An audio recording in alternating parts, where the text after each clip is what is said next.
Edi Rama ka kërkuar në Bruksel që ndryshimet në kodin e procedurës, por edhe në strukturën e drejtësisë, të bëhen në këshillim me ekspertët italian dhe grek. Këtë paket kryeministri ka artikuluar prej kohësh në takime me diplomatë europianë, por siç mësohet, zyrtarisht e ka paraqitur gjatë darkës informale me presidentin e BE, Antonio Costa, në kryeqytetin europian. Në vijë të trasha kërkesa përbën një konsultim apo angazhim të ekspertëve të qeverisë italiane dhe greke, përkatësisht juristë nga këto vende, për të hartuar një draft mbi drejtësinë që t'i përafrohet standardeve të BE-s.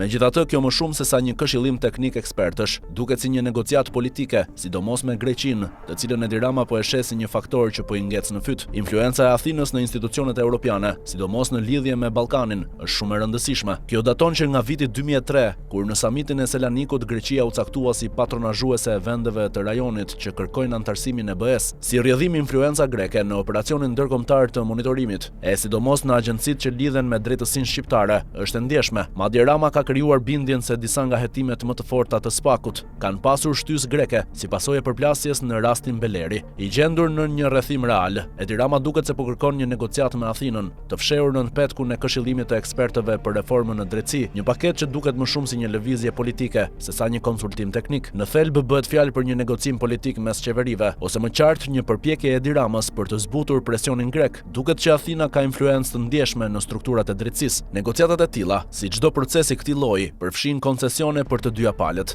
Nuk është sekret që influenca e Athinës në strukturat e SPAK-ut dhe GKK-s perceptohet si solide. Zëra diplomatik në Tiranë thonë se edhe kur kancelarit të fuqishme kanë kërkuar shtyrje në një çështje, ndërhyrjet janë bërë përmes kanaleve në kryeqytetin grek. Kjo nënkupton një tryezë bisedimesh ku Edi Rama ka pranuar peshën e faktorit grek duke kërkuar dhe ofruar kushte në mënyrë reciproke. Bisedime që të paktën në këtë fazë zhvillohen në terr të plotë, pse qeveria shqiptare nuk ka kërkuar ndihmë ekspertize nga burokracia e BE-s në Bruksel, apo nga vende me sisteme drejtësie të konsoliduara si Gjermania, Holanda, Belgjika apo Luksemburgu. Pse është orientuar pikërisht drejt dy vendeve që nuk kanë drejtësinë pikën e tyre më të fortë, duket qartë se kemi të bëjmë me një lëvizje me gravitacion politik. Kërkesa për Italinë dhe Greqinë synon të krijojë një baraspeshë, por dihet se ndërsa Rama nuk ka çështje të hapura kontestuese me Tiranën, Athina ka, dhe kjo është një levë që nuk do ta lërë pa e përdorur. Sa do t'i kushtojë kjo Shqipërisë? Sipas të gjitha gjasave, steka e kërkesave do të rritet. Nëse procesi vazhdon të zhvillohet në terr siç ka nisur, përfundimi mbetet i paqartë. Nuk ka dyshim që Athina ka ekspertë të drejtësisë që mund të kontribuojnë në një reformë të re, por ata nuk e njohin aq thellë realitetin shqiptar. Shqipëria ka ekspertë të mjaftueshëm për të adresuar ngërçet ekzistuese. Logjika e ndihmës greke nuk duket thjesht teknike. Dyshimet për një kal troje janë të pashmangshme. Edi Rama duket se po kërkon një negociat për veten e tij, një lëvizje që të prodhojë pasoja më të mëdha se sa kriza aktuale. Ndoshta edhe përfitime,